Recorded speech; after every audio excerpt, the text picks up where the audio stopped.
દેખો જરા. તો હેલો ગાઈસ, કાલે તમે જોયું હતું કે અમને શૂઝ નહોતા મળ્યા, એટલે આ ઠંડીમાં અમે પણ શૂઝ લેવા પાછા જઈએ છીએ. હવે ઠંડી છે એટલે મેં તો કીધું તું બાઇક ચલાવવાની હોય, બાઇક મતલબ સ્કૂટી, તું સ્કૂટી ચલાવવાની હોય તો હું આવું. એટલે અમે બે જણ, હું પાછળ બેઠી પાછી મલકાતી જવા માંડી.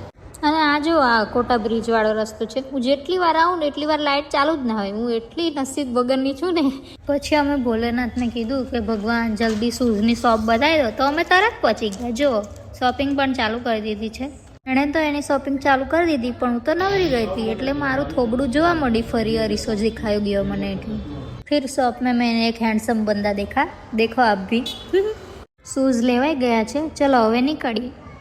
ચાલ રે ડ્રાઈવર, ये मेरा ड्राइवर है गाइस. પછી શૂઝ લઈને અમે નીકળી ગયા બંને ફરી જુડિયોમાં જવા માટે. ચલો તમને પણ લઈ જાઓ. ત્યાં પહોંચીને ફરી મને મારું થોબડું જોવાની ઈચ્છા થઈ.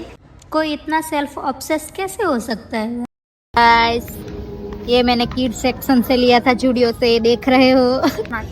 बूट પહેરને બૂટ માદરી ટાઈમ પાસ કર્યા વગર ખબર નહીં પડતી. પછી મેં નો એન્ટ્રીમાં ઘૂસવાનું ટ્રાય કર્યું ને એટલે મને કાઢી મૂકી ત્યાંથી.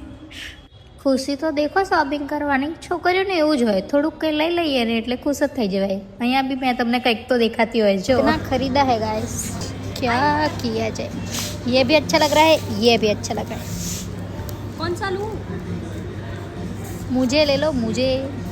પછી ઘરના લોકો અમને ફોન કરીને ખીજવાયા કે કઈ રખડો છો, એટલે અમે બંને ફટાફટ ઘરે પાછા આવતા રહ્યા. ચલો હવે ફરી બીજા બ્લોગમાં મળીશું. Bye bye.